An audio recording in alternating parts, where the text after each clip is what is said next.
Welcome back to GeoScope, your guide to the tectonic shifts reshaping our world. Today we're not talking about military might, but the power of money. A quiet rebellion is underway, a financial declaration of independence from one of America's closest allies, happening right on its doorstep.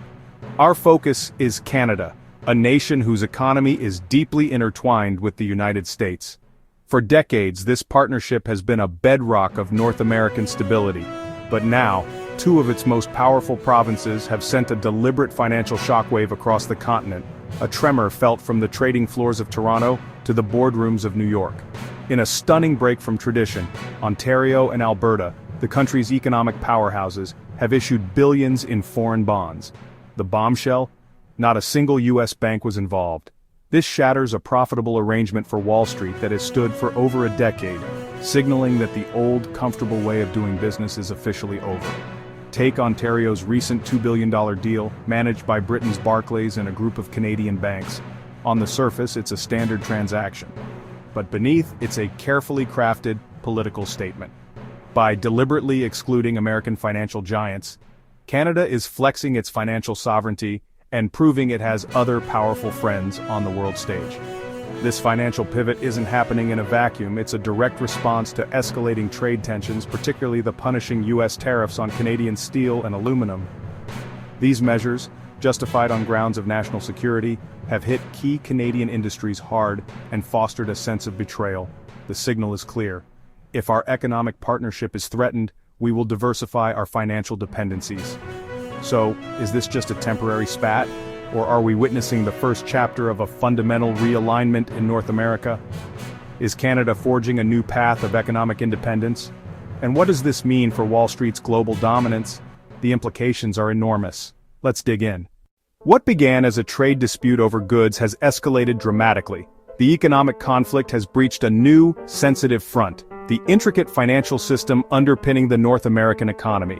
Retaliatory measures have moved from the factory floor to the trading floor, signaling a dangerous new phase where the flow of capital itself is being weaponized between these long-standing partners. The opening salvo was fired in June 2025. In a move that sent shockwaves through Wall Street, Ontario issued a $2 billion Yankee bond. These bonds are sold in the U.S. by foreign entities, and for decades, American banks were essential partners. But for the first time since 2011, not a single U.S. bank was invited to underwrite the deal. It was a deliberate snub, a clear message that the old rules no longer applied. Instead of Wall Street, Ontario assembled a new coalition, turning to British multinational Barclays and Canada's own banking titans, BMO, CIBC, and Scotiabank. This wasn't about better interest rates. The motivation was purely political. A calculated counterpunch to the economic pain from U.S. tariffs on Canadian steel, technology, and auto parts. This is financial statecraft in its rawest form. This maneuver is an audacious extension of Premier Doug Ford's Ontario-made policy. His government already tilted public contracts toward domestic companies to shore up local industry. Now that same protectionist philosophy is being applied to provincial financing. They aren't just building with Canadian materials, they're financing those projects while deliberately cutting out American banks, a move that directly impacts the province's economic core. The stakes are immense for Ontario's powerhouse automotive sector, home to major Ford, GM, and Honda plants. This deeply integrated industry relies on a seamless cross-border financial lifeline for everything from supply chain logistics to capital investments. By sidelining the U.S. banks that long facilitated this flow, Ontario is introducing friction and uncertainty into this vital support system, a high-stakes gamble with a key economic engine, and this bond is just the beginning. Ontario plans to borrow a staggering $60 billion this year, with nearly a third or $20 billion sourced from foreign markets. That is a massive river of capital now being deliberately rerouted from New York. The lucrative underwriting fees are flowing to the financial districts of London and Frankfurt, whose banks are eager to fill the void. This isn't a one-off protest, it's a fundamental redirection of capital that could set a new, fractured precedent for international finance. Ontario's not alone. Back in March, Alberta issued €1.25 billion in bonds, again without U.S. banking giants.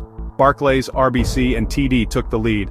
While Alberta insists U.S. firms weren't banned, the message is unmistakable. Beyond bonds, Alberta is redirecting oil exports toward Asia and the Gulf of Mexico, backed by European financiers and insurers.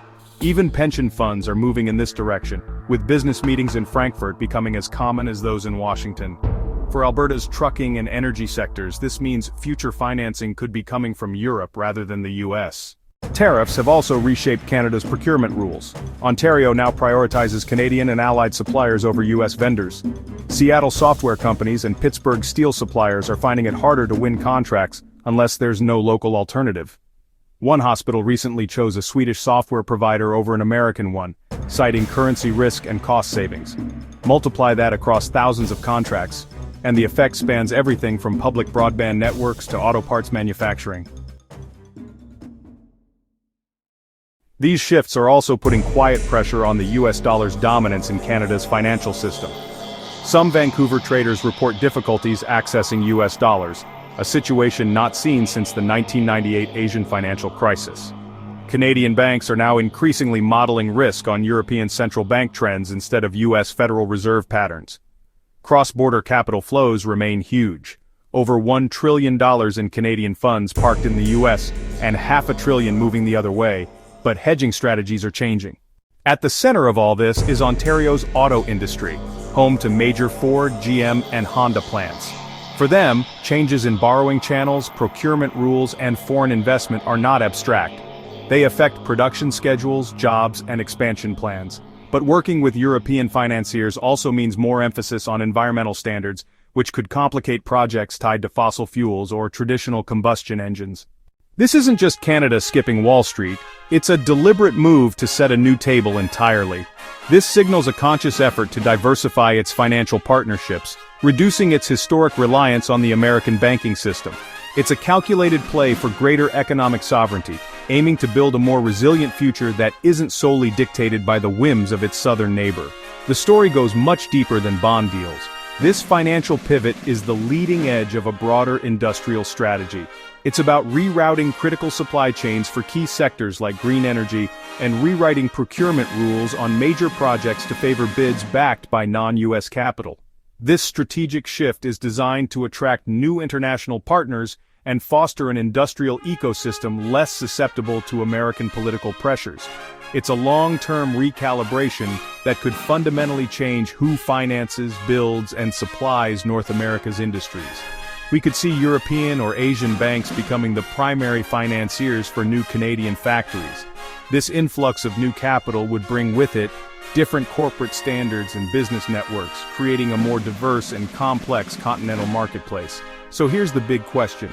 Will Canada's eastward financial pivot permanently alter its relationship with the US, or is this just short-term political theater? Skeptics point to the deeply integrated economies, arguing a true decoupling is impossible, but others contend this is a deliberate strategic drift. A sustained diversification could create new loyalties, subtly redrawing the geopolitical map of the continent. And if Canada is looking for new partners, could the EU, or even China, step in? The European Union appears a natural fit, a bloc of stable, democratic nations. China's potential role is far more complex. While Beijing has the capital, any significant investment would trigger intense security scrutiny from Washington, forcing Canada to navigate a treacherous path between economic opportunity and geopolitical allegiance. What do you think is the endgame? Is this a masterstroke of economic diplomacy or a risky gamble? Let us know your take in the comments. For more deep dives into the economic shifts and geopolitical forces shaping our world, don't forget to subscribe to GeoScope.